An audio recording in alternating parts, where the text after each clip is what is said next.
저번 시간까지의 말씀을 좀 정리하면 가나안 정복 전쟁 후에 이제 땅 분배와 또 그 정착의 과정에서 참 말도 많고 탈도 많았죠.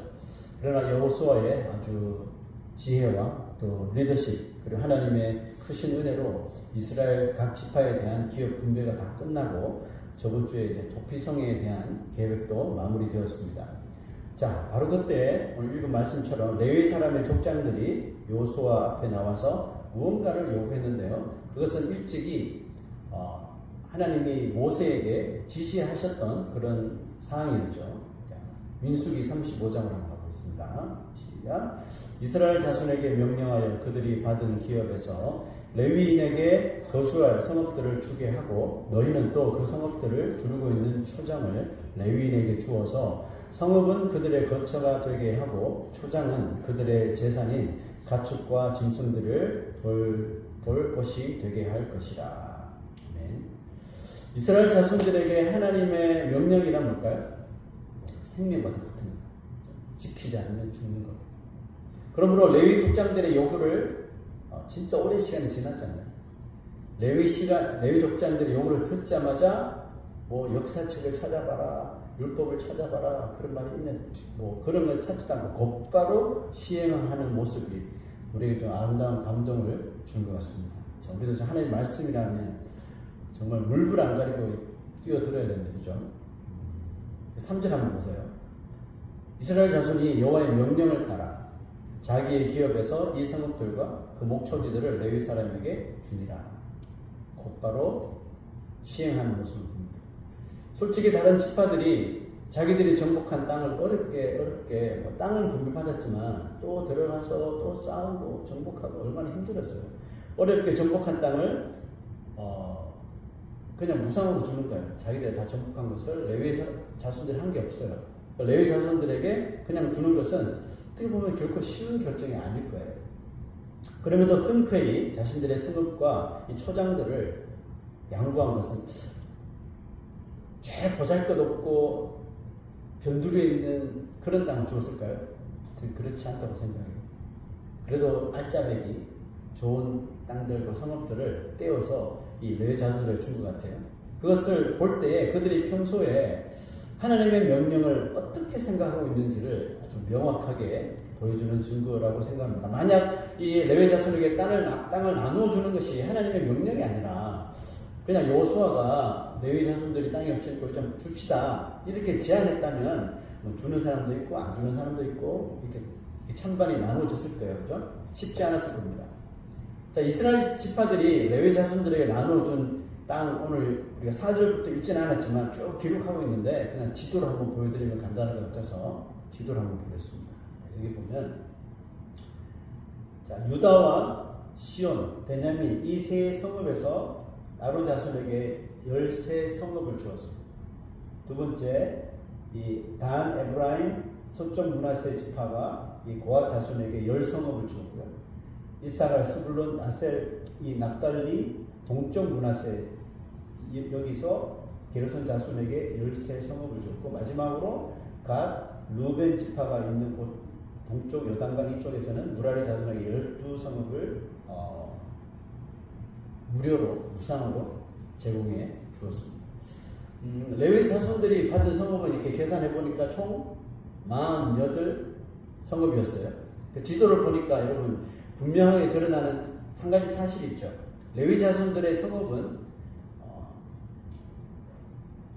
이스라엘 전역에 다 흩어져 있다는 사실이죠. 다른 지파들은 자기들끼리 딱 뭉쳐 사는데 레위 자손들은 다 흩어져 있다는 거죠. 그 말은 레위 자손들은 다른 지파들처럼 한 곳에 모여 사는 것이 아니라 할 수 없이 이렇게 분산될 수밖에 없다는 뜻이겠죠.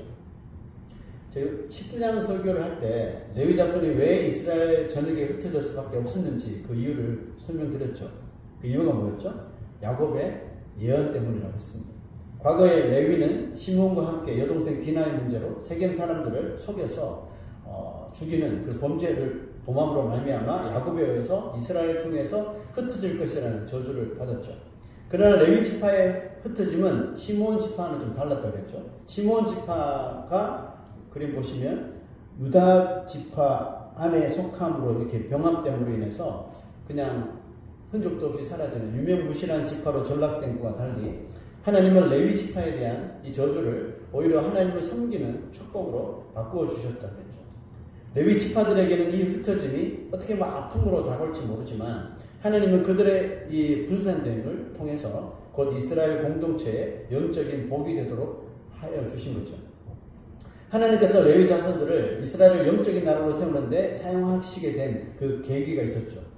그것은 우상 숭배자들을 처단하라는 하나님의 명령에 제일 먼저 앞장섰던 지파가 바로 레위 지파들이기 때문에 그렇습니다.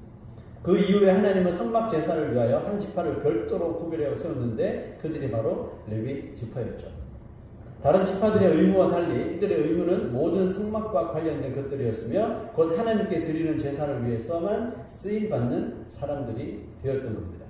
민수기에는 하나님께서 레위 지파를 얼마나 특별히 여기셨는지에 대해 말씀을 기록하고 있는데요. 자, 민수기 3장 12절 봅시다. 시작. 보아라, 내가 이스라엘 자손 중에서 레위인을 택하여 이스라엘 자손 중에 태를 열어 태어난 모든 마지를 대신하게 하였은즉 레위인은 내 것이라. 레위인을 택하여 이스라엘의 모든 이 마다들을 대신하게 하셨다 그랬죠. 여러분 이 뜻이 뭘까요?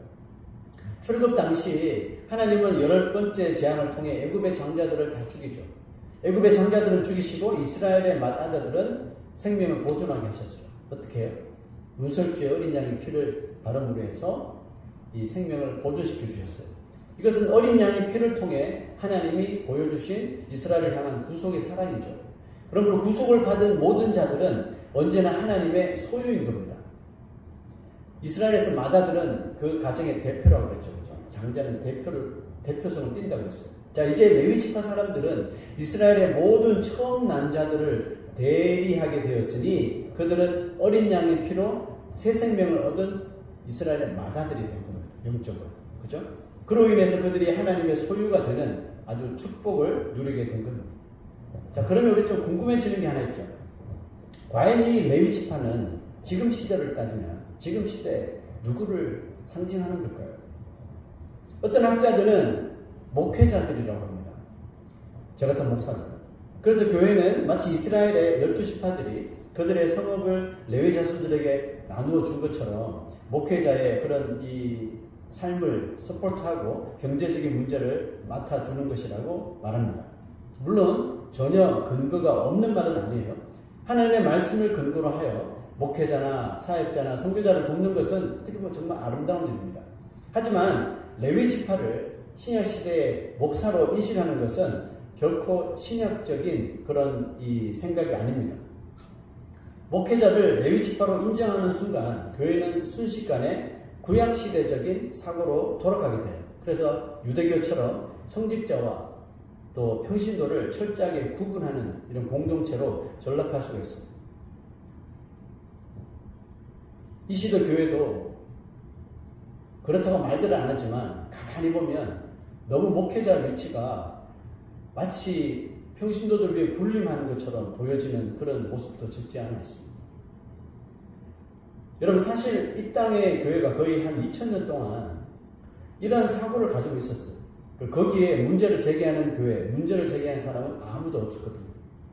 자, 그 결과가 뭐였죠? 그로 인해서 교회는 타락의 길을 걷습니다. 성직자를 너무나도 특별히 생각하고 또 대우해주는 바람에 성직자들이 타락하게 되었습니다. 성직자들이 타락하게 되면 자연적으로 따라오는 것은 뭡니까? 교회는 부패하게 되었습니다. 성직자들이 물질과 권력을 가지면 교회는 자연스럽게 부패의 길을 걷게 될 수밖에 없어요. 왜? 성직자가 하나님의 말씀보다는 다른 것에 관심이 있습니다. 이와 같은 교회의 부패를 바라보며 이것은 전혀 하나의 뜻이 아니고 성경적이지 않다고 방귀를 들고 일어난 것이 뭡니까? 그게 종교 개혁이죠. 신약 시대를 살고 있는 이 시대에 레위 지파는 목회자를 상징하는 것이 아니라 목회자를 포함한 모든 거듭난 성도를 가리키고 있습니다. 베드로 사도는 이미 그것을 명백히 했죠. 베드로전서 2장 9절 봅시다. 시작. 그러나 너희는 택하신 족속이요 왕같은 제사장들이요 거룩한 나라요 그의 소유가 된 백성이니. 모든 성도는 하나님의 택하신 자들이잖아요. 그죠? 하나님의 소유가 된 백성이지 목사만 레위인이고 성도는 그저 일반 백성들이 아니라는 겁니다. 구약의 교회가 수직적인 이 구조였다면 신약의 교회는 수평적인 구조로 바뀌었죠. 목회자나 일반 신자나 모두 하나님의 택함을 받은 자녀이자 성도들입니다. 그러나 그 역할이 다를 뿐이죠. 목회자는 하나님의 말씀을 선포하고 증거하는 일을 맡기기 위해서 교회가 세운 사람이므로 그가 올바로 사역할 수 있도록 지원하고 돕는 일을 하는 거예요. 목회자나 일반 성도나 모두 레위 지파처럼 하나님께 바쳐진 바 된 사람들이며 하나님이 친히 그들의 기업이 되어주신다는 약속을 저나 여러분이나 똑같이 받은 사람들이에요. 이 약속을 분명하고 확실하게 믿고 기억하면서 살아가는 사람은 비록 이 세상의 물질, 세상의 기업들을 얻지 못하고 그것들을 갖지 못한다고 해서 그것 때문에 크게 실망하거나 사람들 앞에서, 그걸 가진 사람들 앞에서 전혀 주눅 들지 않습니다. 와, 저 사람은 저렇게 떵떵거리며 살고 저런 좋은 차를 몰고 다니며 화려하게 사는데 난 하나님의 자녀인데 이게 뭐야? 그런 생각 1도 안 한다는 거예요. 여러분 생각하십니까? 집사님? 생각하세요? 나도 그렇게 살았으면 좋겠다. 그런 생각 하십니까? 저는 그런 생각 안 들던데요.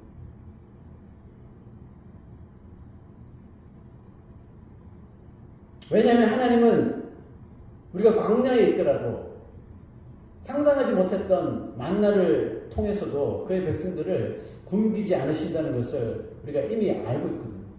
그것을 믿을 뿐만 아니라 이 세상의 물질, 세상의 권력, 세상의 이런 기업이 절대로 흉내조차 낼 수 없는 귀한 그런 이 기업인 하나님과 하나님의 나라를 우리가 믿고 이미 우리의 마음에 소유하고 있기 때문에 그렇습니다.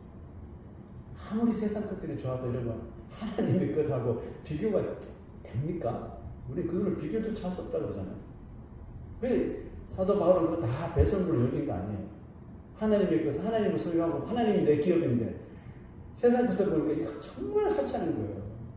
그것 때문에 이 세상은 전쟁을 하고 죽이고 살고 하는 거 아니에요. 그러므로 영적인 레위인들인 성도는 세상 기업만을 위해 사는 사람들과는 전혀 다른 이 가치관을 가지고 있을 수밖에 없는 거예요. 그게. 어떻게 보면 그게 당연한 거예요. 우리가 거듭나고 정말 하나님이 나의 기업입니다. 딱 믿어지는 순간 이 가치관이 변화될 수밖에 없어요. 이건 누가 안 가르쳐줘도 그렇게 돼요, 그냥. 그것 없이 세상 사람들과 똑같은 가치관을 가지고 산다면 그 사람 보세요. 분명히 무엇을 먹을까, 무엇을 마실까, 뭘 할까 항상 염려가 많고 항상 불평 속에 그냥 갇혀 살 수밖에 없어요. 그러므로 성도가 가져야 할 가치관은 뭡니까? 우리가 어디에서 살든지 레위인의 임무를 존중히 여기며 그것을 어디서든지 감당하며 사는 겁니다. 하나님께서 레위 지파를 이스라엘 사람들이 살고 있는 전 지역에 48개 성읍으로 쫙 분산시키신 이유는 거기서 백성들을 섬기고 할당된 백성들이 있을 거 아니에요. 그죠? 자기가 어느 지파 쪽으로 갔으면 이제 거기 사람들을 섬기고 좀 싫더라도 하나님 마음으로 봉사하도록 하시기 위한 거거든요. 여러분 광야 시대는 성망을 중심으로 모든 이스라엘 백성들이 동서남북으로 하나가 되어서 하나의 공동체로 살았다면 가나안 시대는 그런 시대가 아니에요. 가나안 시대는 이제 모두 흩어져 살도록 하셨기 때문에 그들의 거룩하고 영적인 삶을 위해서 누가 필요했습니까? 레위인들이 필요했던 거예요. 교육된 레위인들, 영적으로 준비된 레위인들을 쫙 푸는 거예요. 이스라엘 전 지역에 그들의 봉사가 너무나도 절실히 필요했던 거죠. 그래서 하나님께서 광야를 지나면서 레위인들만 딱 따로 구별해서 계속 훈련시킨 거예요. 제사장이라도 하나님 잘못하면 그 나답과 아비후처럼 불살라 죽고요. 이런 일이 벌어졌어요. 레위인 하는 일이 보통 일이 아닙니다. 그걸 다른 백성들이 다 알거든요. 와, 지금 얼마나 힘든 일인지. 그 레위 지파 사람들이 얼마나 고생하고 정말 이스라엘의 영적 부흥을 위해서 저들이 얼마나 수고하느냐. 하나님의 명령이니까 그냥 자기 지파에서 가장 좋은 땅, 좋은 목초지 레위 자손들한테 다 배려한 거 아니에요. 그걸 보았기 때문에 강요했습니다. 레위 지파들 고생 엄청나게 했습니다. 그들은 흩어져서 백성들에게 하나님의 율법을 계속해서 가르치고 율법을 또 준행하도록 이끄는 역할을 하였습니다. 그리고 아직 성전이 세워지기 전이었으므로 각 지역에서 어떤 곳은 지역별로 어떤 곳에는 가족별로 하나님께 제사를 드릴 수밖에 없었기에 레위인들의 역할은 너무나도 중요합니다. 사사기에 보면 레위인 한 명 청년 자기 집에 불러서 제사장을 삼고 막 그런 일이 있었죠. 잘못된 것이면 그만큼 레위인을 중요하게 여기던 시대였던. 그러므로 이스라엘 사회에서 레위인들이 전국적으로 이 분산된 것은 어느 곳에서든지 하나님의 말씀이 증거되고 하나님의 말씀이 실천되고 따라서 하나님의 통치가 이 레위인들의 그 헌신과 봉사를 통해서 실현되는 결과를 낳게 하신 거예요. 하나님께서 레위인들을 통해서 하나님의 뜻을 막 실현시켰다는 거죠. 이것은 오늘날 그리스도 안에서 하나님의 소유가 된 영적 레위인들인 성도들에게 주는 교훈이기도 합니다. 우리는 세상 사람들처럼 이 땅에서 정말 잘 먹고 잘 살자를 실현하기 위해서 사는 사람들이 아니잖아요. 그죠? 바울은 우리가 어떻게 이 세상에서 살아야 하는지에 대하여 이렇게 설명을 합니다. 로마서 14장 7절 8절 시작. 우리 중에 누구든지 자기를 위하여 사는 자가 없고 자기를 위하여 죽는 자도 없도다. 우리가 살아도 주를 위하여 살고 죽어도 주를 위하여 죽나니 그러므로 사나 죽으나 우리가 주의 것이다. 아멘. 하나님 소유인데요. 뭘 이 세상에서 죽고 사는 거예요. 그렇게 그게 그렇게 신경 쓰지 않습니다. 살아도 영광스럽게 살고 죽어도 영광스럽게 가는 그런 멋진 삶을 살아라는 거 아니에요. 그죠? 그렇습니다. 이 시대에 세계 곳곳에 그리스도인들이 분산되어 살아가는 것도 다 하나님의 뜻이요. 이유가 있는 것입니다. 우리는 각자가 살아가는 그 자리에서 무엇을 하든지 누구를 만나든지 우리의 주가 되시는 그리스도를 위하여 그의 나라를 위하여 그의 영광을 위하여 살아야 하는 겁니다. 그리스도를 위하여 살아가는 의미가 뭐죠? 그리스도가 원하시는 대로 산다는 뜻이겠죠. 그래서 우리는 그리스도께서 무엇을 원하시는지 하나님의 말씀을 통해 늘 묵상하고 배워야 하고 또 그것을 삶을 통해 행동으로 적용하며 사는 것입니다. 그것이 가장 올바른 신앙생활의 모범이 되는 겁니다. 여러분 세상 사람들은 안 보는 것처럼 보이지만 교회를 바라보고 또 교회를 다니는 신자들을 바라봅니다. 흘끼들끼 바라봅니다. 저 사람은 어떻게 살아가나? 우리랑 뭐가 다른가? 안 보는 것 같죠? 다 보고 있습니다. 그걸 보니까 교회가 좀만 잘못하고 성도들이 뭔가 좀만 잘못하면 욕하는 거예요. 관심이 없으면 욕도 안 해요. 그죠? 관심이 있으니까. 저 사람도 저렇게 살면 안 되는데? 왜 우리가 똑같이 살지? 우리가 더 못하네? 정죄하는 거예요. 찰스 셀던 목사의 소설 What Would Jesus Do? 예수님이 어떻게 하실까라는 그 시각으로 우리가 이 세상을 조명하며 살아간다면 우리는 적어도 그리스도께서 나에게 원하시는 삶을 좀 그나마 지키며 살아갈 수 있지 않을까요?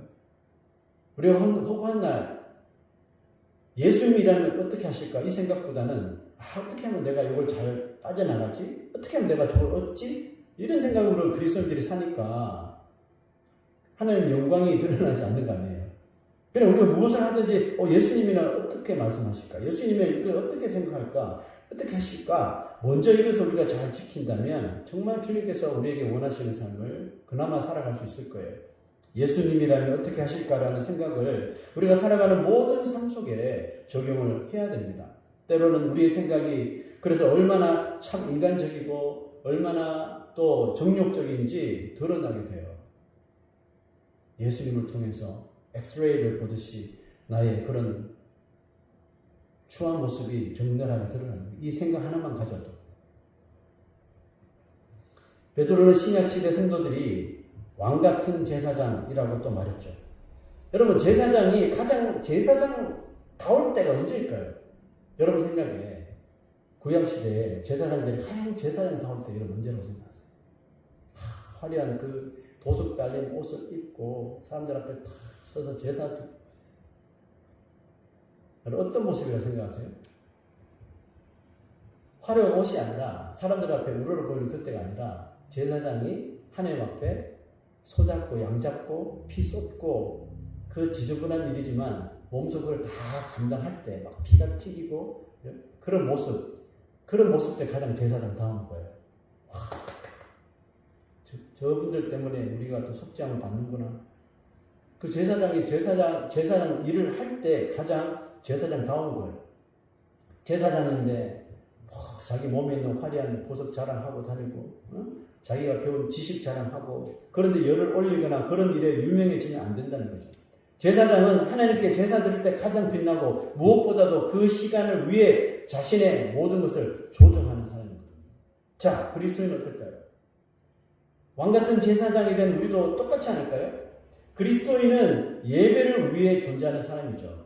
그죠? 하나님께 예배 드리는 것을 세상의 그 어떤 일보다 가장 가치 있게 여기는 사람입니다. 그러므로 그리스도인은 세상 살 때에도 성도다워야 하지만 특히 예배를 통해서 예배 드릴 때 그리스도인들이 가장 성도다워야 한다고 믿습니다. 하나님을 최고로 높이고 영광을 올려드릴 수 있는 때가 언제예요? 바로 예배 드릴 때이기 때문에 그렇습니다. 그래서 성경은 그냥 몸으로 예배 드리는 게 아니라 그랬잖아요. 신령과 진정으로 예배하라고 한 거예요. 왜? 그때 정말 하나님이 영광을 받으시지만 성도가 가장 성도다운 때, 성도가 가장 반짝반짝 빛나는 때가 예배하는 거예요. 이 눈길을 뚫고 와서 하나님 앞에 영광 드리고 찬양하고 기도하고 예배하는 이 모습이 가장 하나님 보시기에 성도다운 모습. 세상에 보기에도 야, 역시 그리스도인은 다르구나. 저런 날씨 속에서도 예배를 드립니다. 적어도 저 사람들 우리 주위에 있어서 우리는 희망이 있다. 이렇게 생각할 수 있는 거예요. 우리는 예배 드리는 것을 하나님이 주신 특권으로 여기는 것이 맞습니까? 그죠? 그게 우리의 특권이에요. 그죠? 아무나 예배 드릴 수 없는 거잖아요. 우리가 이 예배를 이렇게 가치 있게 여기고 내 인생에 정말 존귀한 것을 여기며 하나님 앞에 나 찾아온다는 이것이 특권이라는 거예요. 여러분 솔직히 말해 보십시오. 월요일부터 월, 화, 수, 목, 금, 토 예배 드리는 시간, 특히 주일이 오기를 여러분 정말 손꼽아 기다리셨습니까? 여러분은 어떤 마음으로 이 주일 예배에 매주일마다 참석하십니까? 그냥 토요일이 지나고 일요일이 됐으니 그냥 오는 거예요? 아니면 월요일부터 빨리 가야겠어요. 주일 이 공적으로 하나님을 만나는 이 예배를 사모하며 이날을 기다리셨습니까? 저는 목사로서 주일이 너무나 기다려지지만 솔직히 마냥 기쁜 마음으로만 기다려지는 것이 아니에요. 인간적인 생각이 들거든요. 혹시 내가 잘못된 말로 신자들에게 혼돈을 주지 않을까? 교제 잘못해서 혹시 누가 삐지진 않을까? 걱정스러운 마음으로 주일을 기다리는 것이 사실입니다. 그럼에도 불구하고요, 제 인생에 예배 드리는 것보다 더 귀한 것은 없다는 것은 너무나도 자명한 사실입니다. 찬송가처럼 그 무엇과도 바꾸지 않을 겁니다. 여러분도 저와 같은 생각이시죠? 남편을 바꿀지언정 예배는 바꿀 수 없다. 맞습니다. 우리는 그리스도를 통해 왕과 같은 하나님 나라의 제사장이 된 사람들입니다. 우리는 하나님의 것으로 구별된 사람들입니다. 레위 지파에게만 주어졌던 엄청난 특권인 예배를 섬기는 일에 부름을 받고 택함을 받고 소명을 받은 사람들이란 거죠.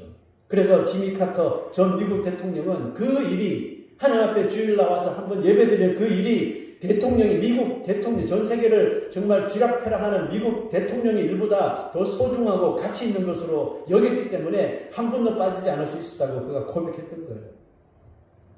내가 대통령을 안 할지라도 내가 이 예배를 빠질 수가 없다. 그러나 그랬더니 하나님께서 그분은 대통령 시절에는 별 볼일 없었는데 대통령 끝나니까 더 유명한 인사로 하나님께서 세워주시다는 거죠.